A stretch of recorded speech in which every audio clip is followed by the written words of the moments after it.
नमस्कार, मैं हूं आपके साथ गौरव राजेंद्र। बुलेटिन की शुरुआत करते हैं। चंडीगढ़ में सीएम नायब सिंह सैनी की अध्यक्षता में अहम बैठक हुई।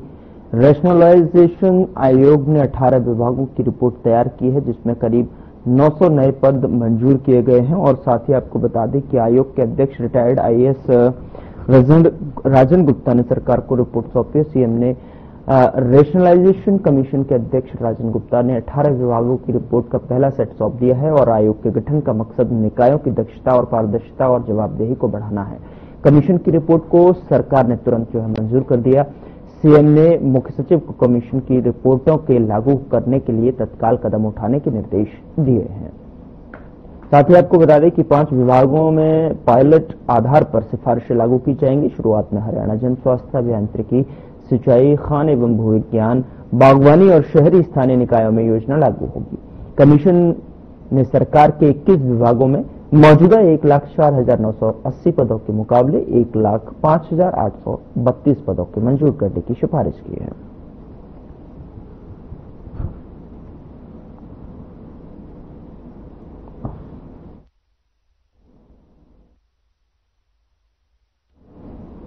विश्व साइकिल दिवस पर सीएम नायब सैनी ने सोशल मीडिया के माध्यम से सभी देश प्रदेशवासियों को शुभकामनाएं दी। सीएम सैनी ने लिखा कि साइकिल न केवल सफर करने का साधन है, बल्कि स्वस्थ शरीर और पर्यावरण संरक्षण का प्रतीक भी है।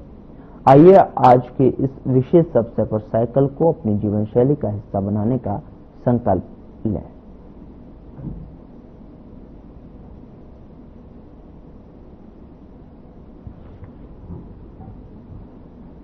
कांग्रेस नेता राहुल गांधी के हरियाणा दौरे पर कैबिनेट मंत्री अनिल विज ने निशाना साधा है। उन्होंने कहा कि जिला संगठन बनाने के लिए राहुल गांधी खुद चंडीगढ़ आ रहे हैं। देश में कुल 750 जिले हैं। अगर सभी संगठन राहुल गांधी बनाएंगे तो देश कैसे चलाएंगे। राहुल गांधी के दौरे से ये साबित होता है कि हरियाणा कांग्रेस का ढांचा नाकाम हो गया है। राहुल गांधी जी जिला स्तरीय संगठन बनाने के लिए आ रहे हैं। इससे ज्यादा हैरानगी की बात और क्या हो सकती है, और इससे ज्यादा बुरी हालत किसी संगठन की क्या हो सकती है कि तथाकथित राष्ट्रीय नेता किसी प्रदेश के जिले की इकाइयां, प्रदेश की इकाइयां बनाने के लिए खुद आ रहे हैं। लगभग 750 जिले हैं हिंदुस्तान में, तो कैसे चलाएंगे ये संगठन अगर राहुल गांधी जी को ही जाना पड़ेगा संगठन बनाने के लिए।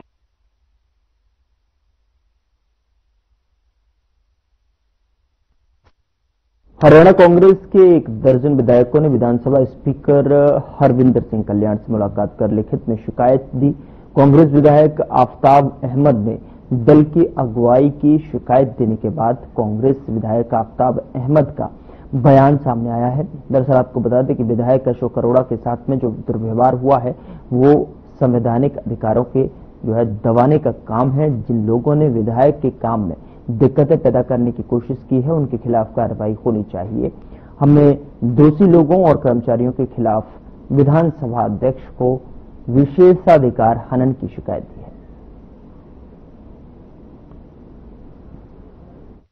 जो हमारे माननीय विधायक और बहुत ही सीनियर नेता प्रदेश के श्री अशोक अरोड़ा जी के साथ जो व्यवहार और जिस तरीके से एक सरकारी मीटिंग में भाग लेते हुए जो उनके साथ आचरण किया गया, जो उनके संवैधानिक जो उनका अधिकार है उसको जिस तरीके से मीटिंग में उसको दबाने की कोशिश करी गई। आज हमने माननीय स्पीकर महोदय से समय लेके कांग्रेस के 12 के करीब विधायकों ने आज माननीय स्पीकर महोदय से मुलाकात करी है और उन्होंने जो दुर्व्यवहार मेरे साथ किया वो आप सबने वीडियो में देखा, मैं दोबारा दोहराने की जरूरत नहीं।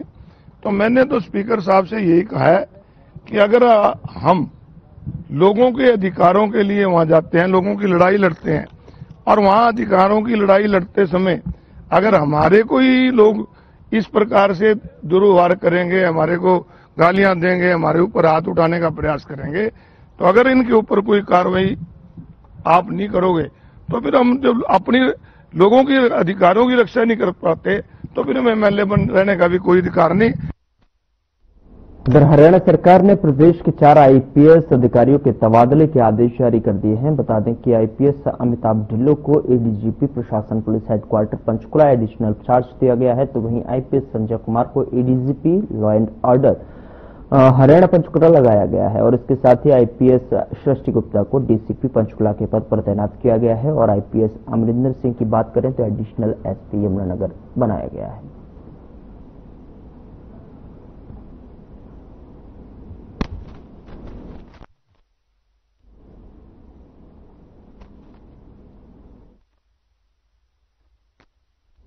फरीदाबाद की न्यू राजीव कॉलोनी में सोमवार को 2 बहनों के साथ में पड़ोसी परिवार द्वारा बर्बरता का मामला सामने आया है। मामूली सी कहासुनी को लेकर पड़ोसी परिवार ने इकट्ठा होकर पड़ोसियों के घर में घुसकर 2 बेटियों के साथ में पहले तो जमकर मारपीट की और उसके बाद दोनों में से जो है एक युवती के कपड़े फाड़ दिए गए। इतना ही नहीं, कपड़े फाड़ने के बाद निवस्थ अवस्था में ही युवती और उसकी बहन के साथ पिटाई करते रहे। कॉलोनी वासी शोर सुनकर जो है इकट्ठा तो हुए लेकिन युवती को बचाने लगे, लेकिन लाठी और डंडों से आरोपी परिवार ने सभी पर हमला करना शुरू कर दिया। बीच बचाव करते हुए कुछ पड़ोसी भी चपेट में आ गए। हालांकि दोनों बहनों की हालत गंभीर है, जिन्हें ऊपरी चोटें के अलावा जो है अंदरूनी चोटें भी आई हैं।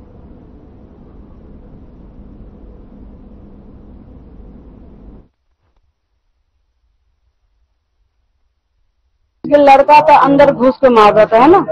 लड़का पप्पू जो है, पप्पू है जो दोनों लड़की के मारा। हाँ, जब उसने लड़की के बाल पकड़ के अंदर ले जा रहा था तो मैं अंदर ना जाने दिया तो लड़की के कपड़े फाड़ दिया। मेरे सामने में लड़की के कपड़ा फाड़ा हुआ। जब लड़की बाहर जाकर चिल्ला रही थी कि मेरे बचाओ, तो सुमन दीदी आई थी। इसकी मम्मी के बाल 1 घंटा तक इसके सारे बाले बच्चे सब मिलकर बाल पकड़ रखा था अंदर बेड पड़े अंदर। मैं जाके छुड़ाई, मैं देखा लेडीज के पटला से डंडे से पेट पड़े, पैर हाथ पर खूब मार रहा था। वो सब बुरी तरीके से मारा है सब माँ बेटी के। ये सब में कोई गलती ना है, गलती पप्पू में है। हाँ, जब भी घर से कल से भागा हुआ है। कितने लोग हैं इस परिवार के? कम से कम 6-7 जने ये सब। मैं बचा रही थी ना तब मेरे भी हाथ पे मारा, कमर पर मारा। ऊपर खाना बना रही थी, वहाँ से मेरे घर वाले अंदर चला गया, फिर वहाँ से आई लड़ने के लिए, मारने के लिए आ रहे, कह रहे उसको बुला, मारेंगे मेरे घर वाले को। तो हमने बोला मार के तो दिखाओ। फिर उसका 3-4 लड़के को बुलाई, उसको अंदर कर भेज दिया। फिर उसके बाद अगले दिन मेरी बहन दिल्ली, मम्मी सब दिल्ली से आए तो यही पूछ रहे क्या हो कि कैसे नहीं। बस इतने में 2-3 लेबर को बुलाई, अपने देवर को भी बुलाई और अपने घर वाले को बुलाई, सबको मारने लगी। और यहाँ मेरे को वहां से घसीट के बाल खींच के लेकर आए। यहाँ ये उन्होंने ही मारा है, लड़ाई में बचा रही थी जब मैं, तो मेरे को मेरी मम्मी को खूब मारा है। मेरा सर भी चोट, मेरे मुंह पे भी चोट आ गई है। बहुत बड़े बड़े डंडे थे, वो लाठी थी और लोहे की सरिया थी, उनसे खूब मारा है। किसने मारा?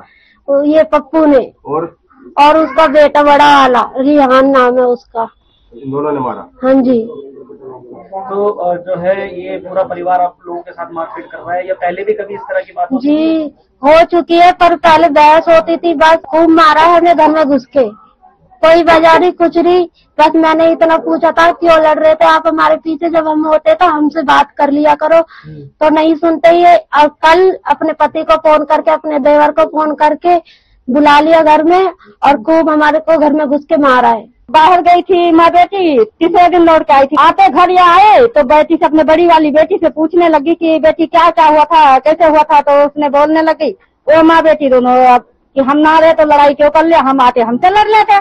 उसके बाद में वो 2 अपने आदमी को फोन करके बुला ली, 2 उसका पता नहीं देवर था कि कौन था, वो उसको बुला ली। उसके बच्चे सारे और उसकी माँ, सपना के माँ सपना, सारे घर के में सब डंडे, इतने से सब डंडे हाथ में, सब लोहे लंगर डंडा, जितना डंडा था घर में सब निकाल के और सब मारने में लग गई। जो बचाने जा रहा है उसमें भी पड़ रहा डंडा। वो बचाने गए, इनको भी डंडे बजा रही है छोड़ी, वो बचाने गए उसको भी डंडे बजा रही है छोड़ी। तो हम सब ये तो पैर में थोड़ा सा आ गए, वो तो अंदर तक अंदर थी। उसके बाद तो बहरे से अंदर से कुंडी बंद कर दिया। उधर फरीदाबाद में रोड रेज का एक गंभीर मामला सामने आया है, जिसमें कुछ युवकों ने एक वकील और उसके साथी के साथ सरेआम मारपीट की। इस घटना का वीडियो भी सोशल मीडिया पर सामने आया है। फिलहाल कोतवाली थाना पुलिस ने मामला दर्ज कर जांच शुरू कर दी है। साथ ही पुलिस का कहना है कि आरोपियों की पहचान की जा रही है और पीड़ित ने कहा कि वह अपने एक साथी के साथ नीलम चौक स्थित एक रेस्टोरेंट में खाना खाने गए थे और खाना खाने के बाद जब वो वापस लौट रहे थे उसके रास्ते में देखा तो कुछ युवकों ने अपनी कार को जो है बीच रास्ते में खड़ा कर रखा था, जिसके बाद जो है जब उन्होंने गाड़ी हटाने के लिए आग्रह किया तो उसके बाद कुछ युवकों ने गाली गलौज शुरू कर दी और उसके बाद मारपीट करने लगे।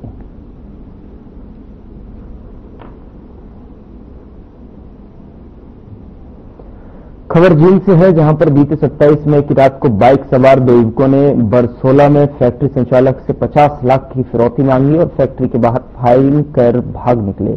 वहीं सूचना मिलते ही एसपी कुलदीप सिंह के निर्देशन पर जो है सीआईए पुलिस आरोपियों की धरपकड़ के लिए छापेमारी कर रही थी और ऐसे में जो है बता दें आपको कि मंगलवार दोपहर सीआईए पुलिस और बदमाशों के बीच में मुठभेड़ हो गई और मुठभेड़ में 2 आरोपियों के पैर में जो है गोली लगी और ऐसे में जो है पुलिस बदमाशों के लिए इलाज के लिए अस्पताल ले गई।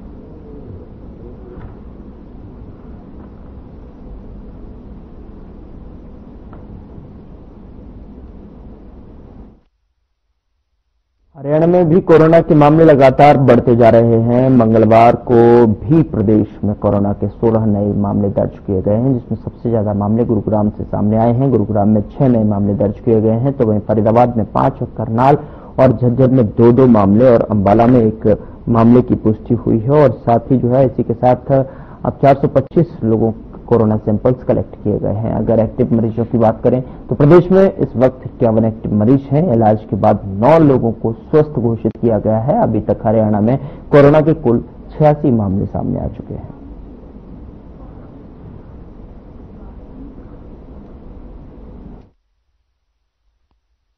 रविवार को सामने आया कि मामला सेक्टर 77 का है, जहां पर एक 34 वर्षीय व्यक्ति की कोरोना रिपोर्ट पॉजिटिव आई और ये मरीज एक निजी कंपनी में कार्यरत है।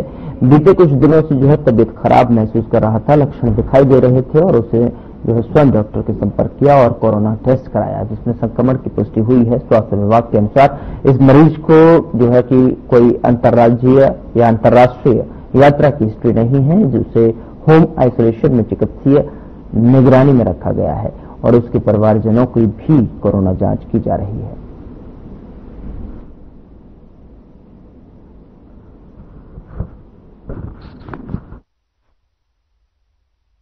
अभी तक क्यूमुलेटिव फिगर की बात करें तो 21 मामले कोरोना के अब तक रिपोर्ट हुए हैं, जिसमें से 11 मामले में मरीज ठीक हो चुके हैं। 10 पेशेंट जो है होम आइसोलेटेड है। होम आइसोलेशन का मतलब होता है नॉन सीरियस मरीज जो घर पर पे रह करके इलाज करा सकता है, तो ये भी जल्दी ही ठीक हो जाएंगे। अपनी तरफ से क्या तैयारी और की गई है बेड की और ऑक्सीजन प्लांट या दवाई? हमारे पास सफिशिएंट क्वांटिटी दवाइयों की, बेड्स की और वेंटिलेटर बेड्स की अवेलेबल है। ब्लू कॉर्नर्स एस्टेब्लिश है और सभी सीएचसीज में टेस्टिंग की फैसिलिटी अवेलेबल है। डिस्ट्रिक्ट हॉस्पिटल में तो पहले से ही चल रही है। कोरोना की टेस्टिंग बढ़ाने के लिए क्या फ्लू कॉर्नर्स के माध्यम से हम कोरोना की जो टेस्टिंग है वो बढ़ा रहे हैं और जो भी पेशेंट फ्लू के सिम्टम के साथ रिपोर्ट करता है उसकी टेस्टिंग करके पता लगाया जाता है कि क्या ये आम फ्लू है या कोरोना से रिलेशन है।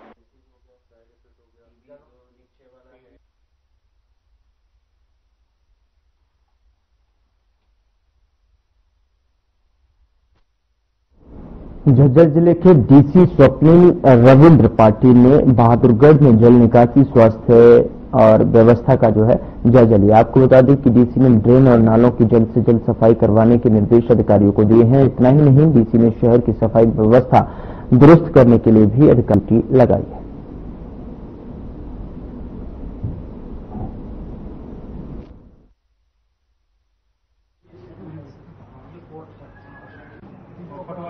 बेसिकली मानसून के आगमन की ही तैयारियां है कि जैसे बारिश ज्यादा हो जाती है तो खेतों में पानी भर जाता है और अपने शहर में भी काफी जलमग्न होने की समस्याएं होती है।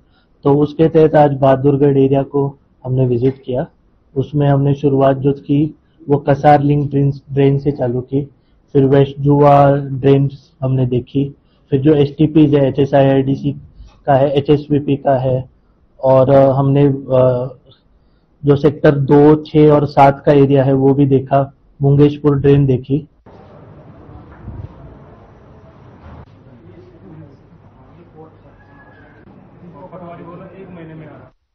महेंद्रगढ़ में अतिक्रमण हटाने को लेकर नगर पालिका ने बड़ी कार्रवाई की है। नगर पालिका की टीम ने पुलिस बल के साथ में मिलकर सड़क से अतिक्रमण हटाने के लिए बुलडोजर की कार्रवाई की। दरअसल आपको बता दें कि कार्रवाई से पहले बाजार में मुनादी कर दुकानदारों को चेतावनी भी दी गई थी कि वे स्वयं अपने अतिक्रमण हटा लें। जानकारी के मुताबिक 2 किलोमीटर लंबे इस मार्ग की हालत बहुत खराब हो चुकी थी। सड़क पर 5 से 6 फीट के गहरे गड्ढे बन चुके थे।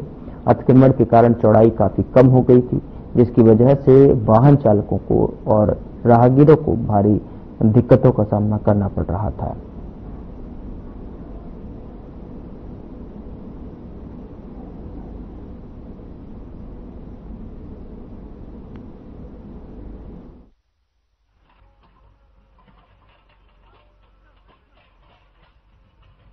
बढ़िया हो रहा है, अच्छा हो रहा है और हमारे लिए बढ़िया दुकानदार भाइयों के लिए जो रोड बढ़ेगा उनके काम आएगा। अच्छा, जिस प्रकार से आपको नोटिस पहले दे देगा नगर पालिका, हमने तो सर पहले से टीम उठा ली थी अपनी, और भी अगर कोई चौतरा वगैरह बाहर स्लैब है वो हटा दें प्रशासन के साथ। अच्छा, उम्मीद है जिस प्रकार से सड़क बढ़िया मिलेगी व्यापार को भी रफ्तार मिलेगी। हाँ सर बिल्कुल मिलेगी। हम दुकानदार भाई है तो यहाँ से रोड अच्छा है, यहाँ पे आज बढ़ेगी, हमारा काम बढ़ेगा। सरकार इस पूरी कार्रवाई तो क्या नगर पालिका का इस कदम में सही मानते हैं आप? सुविधा बढ़ेंगी इससे कहीं भेदभाव तो नहीं कर रहे कुछ नगर पालिका। तो क्या मांग है कि आगे भी ऐसे ही करते चले? आगे सही करेगा ठीक है, तो इससे लाभ होगा कहीं ना कहीं कॉलोनी वास। लाभ होगा। तो कितने लगभग आज कार्रवाई की गई, कहाँ कार्रवाई की गई है? 11 दिन से आप क्या की है चल रहा है, वाल टू वाल की जा रही है। हम लोग पैमाइश में आ रहे हैं, जिसका भी अतिक्रमण लग रहा है। तो सर क्या कल भी ये कार्रवाई जारी, क्योंकि आज में तो पूरा नहीं, तो इससे पहले नोटिस और बुनियादी की कार्रवाई की गई थी क्या? बिल्कुल की नहीं।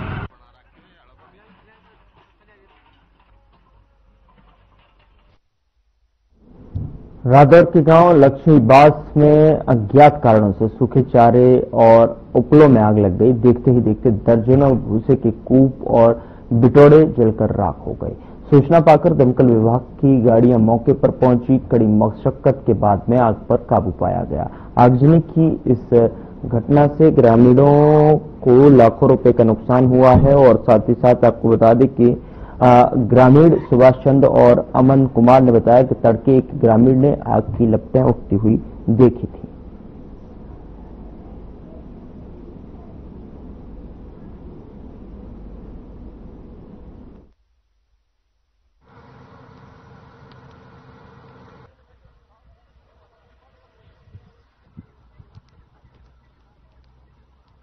दौर वाली गाड़ी है हमारे पास 3 साढ़े 3 बजे करीब मैसेज आया था और 112 पे हम ड्यूटी थे, तो साथ ही गाड़ी निकाली हमने और 10-15 मिनट के अंदर गाड़ी पहुंचाई फायर गैस पे।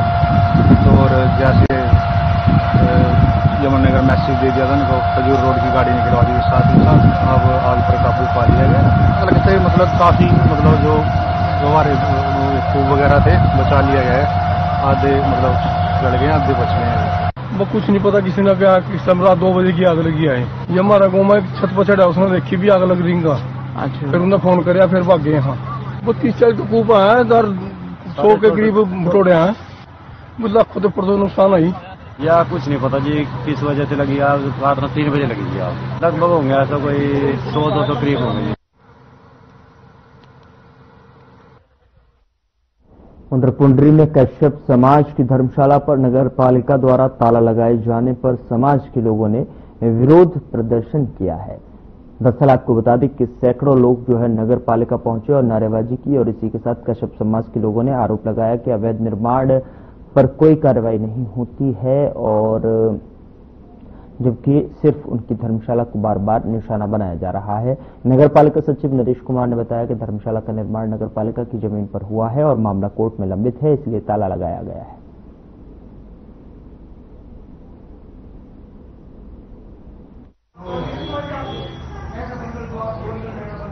ये जो कश्यप चौपाल की चौपाल है, नगर पालिका की जमीन है, तो इसी को तो कब्जा लेने के लिए ताला लगाया गया था। इसमें कश्यप समाज के लोगों का जो विरोध है इसमें आगे जो भी अनुसार कानूनी कार्रवाई की जाए, जो भी लीगल है उसके अनुसार कार्रवाई की। मैंने किसी विशेष आदमी नगर पालिका का अधिकार था, वो नगर पालिका की जमीन है, नगर पालिका ने लगा था, लेकिन आगे इनका विरोध है कश्यप समाज का, तो लीगल कानूनी कार्रवाई करके इसके आगे कार्रवाई की जाए। हमारे समाज के जो बुजुर्ग थे उन्होंने 1 रुपया इकट्ठा करके इसको खड़ा किया है और सर वहाँ पे हमारा महर्षि कश्यप मंदिर भी बना हुआ है और हमारे पास गरीब समाज है, हमारे पास इतनी जगह नहीं है कि भाई किसी के घर पे कोई भी ट्रेजरी हो जाती है तो उसी में ही बैठने का हुआ है, किसी पे 35-40 गज से जगह किसी भी, या तक तो किसी के पास कोई लैट्रिन बाथरूम भी नहीं है, ऐसे भी घर है हमारे समाधि। हाँ, सुख दुख में यूज करते हैं और हमें अमन जी कोई नोटिस नहीं दिया गया, कोई भी कानून की प्रक्रिया करके होती है, कोई भी नोटिस देना पड़ता है और कम से कम भी से 2000 स्क्वायर फुट कब्जा किया हुआ, 2000 गज कब्जा करा क्या 10 के थे और उस पर मैंने डिग्री 40 किया, 10 में वो बनवा रखी जी। तो क्या अपील करना चाहेंगे? अपील करना ये चाहूंगा जी, अगर हमारी धर्मशाला का ताला लगा, जो अवैध कब्जे उनका भी लगाओ सारे का ताला।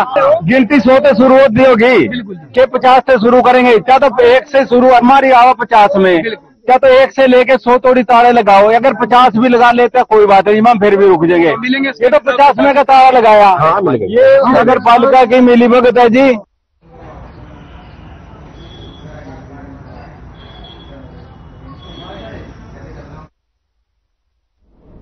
नारनौद थाना प्रांगण के अंदर नारनौद क्षेत्र में सुख शांति के लिए हवन यज्ञ का आयोजन किया गया और इस मौके पर नारनौद थाना प्रभारी बलवान सिंह, सभी स्टाफ सदस्य और नारनौद नगर पालिका चेयरमैन शमशेर लोहान, नगर के विभिन्न पार्षद मौजूद रहे। पुलिस प्रशासन द्वारा इलाके में कानून के तहत कानून व्यवस्था शांति बनाए रखने की भी जिम्मेदारी होती है, लेकिन नारनौद पुलिस द्वारा कानून के साथ साथ भगवान का भी सहारा लिया गया और इस हवन यज्ञ का आयोजन किया गया ताकि इलाके में शांति व्यवस्था बनी रहे। नारनौद थाना प्रभारी बलवान सिंह ने कहा कि इलाके में सुख शांति के लिए यह हवन यज्ञ करवाया गया है।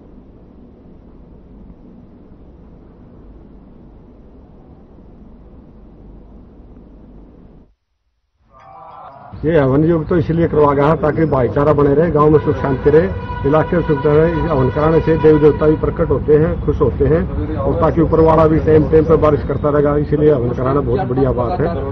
हर साल हम हवन करवाते रहेंगे ताकि यहाँ मंदिर भी हनुमान जी का, ताकि हमारे सब देवी देवता खुश रहे और भाईचारा बने रहे गाँव में। आज हवन का आयोजन करवाया गया था और जैसा कि बड़े मंगलवार चल रहे हैं और SHO साहब का बहुत बहुत धन्यवाद कि उन्होंने इस आयोजन करवाया और पहली बार हुआ है। उद्देश्य तो यही है, जैसे हमारी जो संस्कृति है, सनातनी संस्कृति, उसको बढ़ावा देना। और जैसे कि अभी क्वार्टर बने थे, बिल्कुल ये मंदिर मतलब खस्ता हालत थी इस मंदिर की, और हवन भी यहाँ पर हमको 2 साल हो जाएंगे, अब हवन भी पहली बार हुआ यहाँ पर और बहुत बड़ी बात है इन्होंने ये पहल की। उद्देश्य तो यही है, भी देखो हमारे सुख शांति हो, समृद्धि, खुशहाली हो चारों तरफ।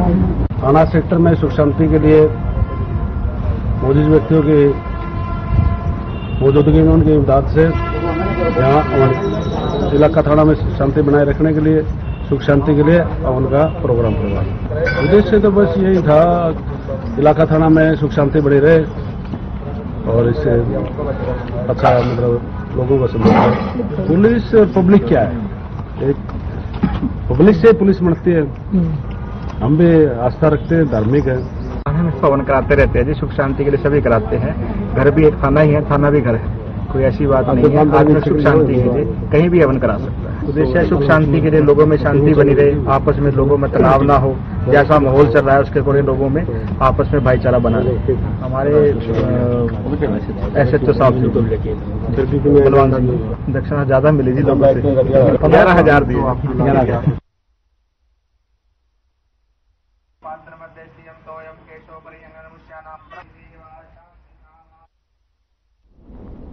फिलहाल बुलेटिन में इतना ही। नमस्कार।